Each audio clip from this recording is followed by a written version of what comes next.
உங்கள் அத்தனை பேருக்கும் என் இதயபூர்வமான நன்றியையும் வணக்கத்தையும் முதற்கண் உரைத்தாக்கிக் கொண்டு நடைபெற இருக்கக்கூடிய இந்த சட்டமன்ற தேர்தலிலே குளச்சல் சட்டமன்ற தொகுதியில் தேசிய ஜனநாயக கூட்டணியினுடைய சார்பாக பாரதிய ஜனதா கட்சியினுடைய வேட்பாளராக உங்கள் முன் களம் கண்டு கொண்டிருக்கின்றேன். எனக்கு உங்களுடைய பொன்னான வாக்குகளை எல்லாம் தாமரைப்பூ சின்னத்திலே தந்து என்னை பெருவார வாரியான வாக்குகள் வித்தியாசத்திலே வெற்றி பெற செய்ய வேண்டும் என்று உங்கள் பாத கமலங்களை தொட்டு வணங்கி கேட்டுக் கொள்கின்றேன்.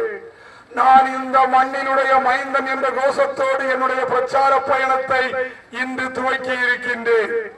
அருமைக்குரிய வர்த்தக பெருமக்களே, பெரியவர்களே, நாம் சிந்தித்தாக வேண்டும். கன்னியாகுமரி மாவட்டத்து மக்கள் மெத்த படித்தவர்கள், மேன்மையானவர்கள். கடந்த 20 ஆண்டுகளாக கன்னியாகுமரி மாவட்டத்திலே குளச்சல் சட்டமன்ற தொகுதியிலே இறக்குமதி வேட்பாளர்களை இறக்குகிறார்கள் காங்கிரஸ்.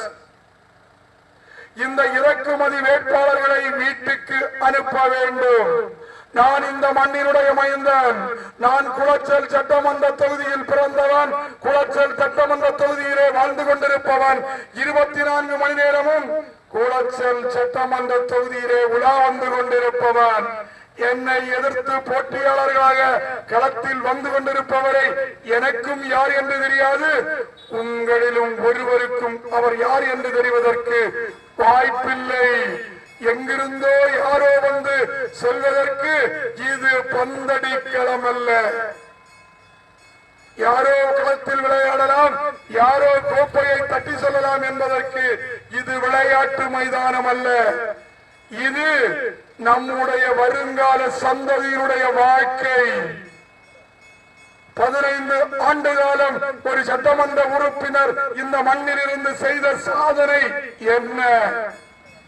ஒரு சட்டமன்ற உறுப்பினர் என்பது வெற்றி பெற்று சட்டப்பேரவைக்கு சென்று அந்த நிதியை பெற்று கலையரங்கம் கட்டுவதும், நூலகம் கட்டுவதும், வெயிட்டிங் செட், பயணிகள் நிழல் கூடம் கட்டுவதும் அல்ல சட்டமன்ற உறுப்பினருடைய பணி.